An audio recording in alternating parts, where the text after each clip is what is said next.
adalah satu-satunya solusi untuk menjauhkan diri dari saudara yang buruk perilakunya. Bagaimana dengan saudara tersebut memiliki keinginan untuk berubah? Itu Pak Ustadz. Ya. Baik. Pertama, kita lihat kondisi keadaan diri kita. Kalau kita ini orang yang lemah, maka jangan bergaul dengan saudara-saudara yang buruk. Karena kita sudah lemah gitu.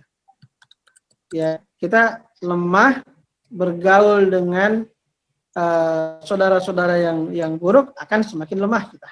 Maka kita harus menjauh. Dalam keadaan seperti itu kita harus menjauh dari kawan-kawan. Orang mengatakan kawan yang buruk perlu kita dakwai. Ya, kita dakwai ketika kita sudah punya kekuatan. Ya. Ketika kita sudah punya kekuatan, kita harus mendakwai kawan-kawan yang, tetapi kita perlu berjamaah. Kita perlu berdakwah secara berjamaah. Ya. Karena kita berdakwah sendirian misalnya, kita punya kawan-kawan buruk, saya mau dakwah ini.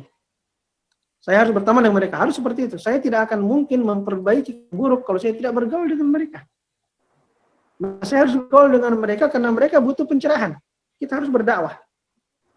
Tapi tentu kawan-kawan yang buruk pasti akan menggoda kita. Tatkala kita bergaul dengan kawan yang buruk, kita akan bertarung.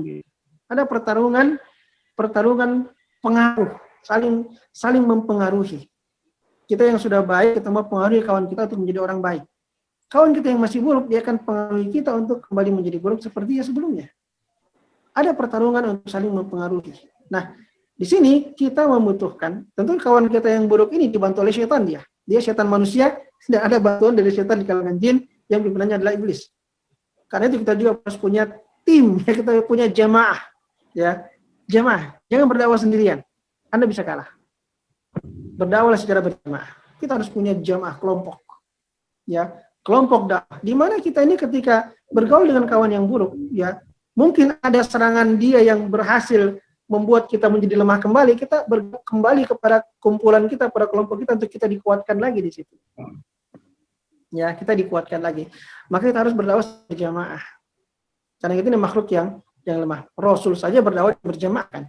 Beliau kader sahabatnya, dibina sahabatnya untuk bisa berdakwah bersama dengan beliau. Nabi tidak berdakwah sendirian. Sejak awal dakwah itu sahabat Abu Bakar sudah membantu Nabi berdakwah, sama-sama mereka berdakwah.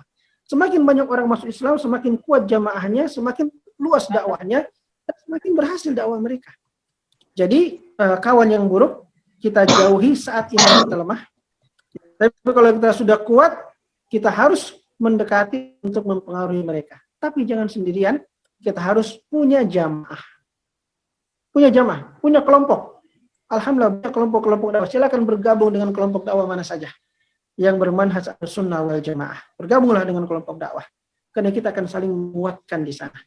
Ya, kita bergaul dengan manusia untuk menyelamatkan mereka. Kadang-kadang mereka yang bisa mempengaruhi kita butuh penguatan-penguatan dari kawan-kawan kita yang baik, dari kelompok dakwah kita, dari jamaah dakwah kita, sehingga kita akan terus siap untuk fight ya dengan kebatilan, bukan fight dengan manusia, fight dengan kebatilan. Kita bisa merasakan kebatilan untuk mengurangi kebatilan, memperbanyak orang-orang yang mengikuti kebenaran. Wallahu ta'ala.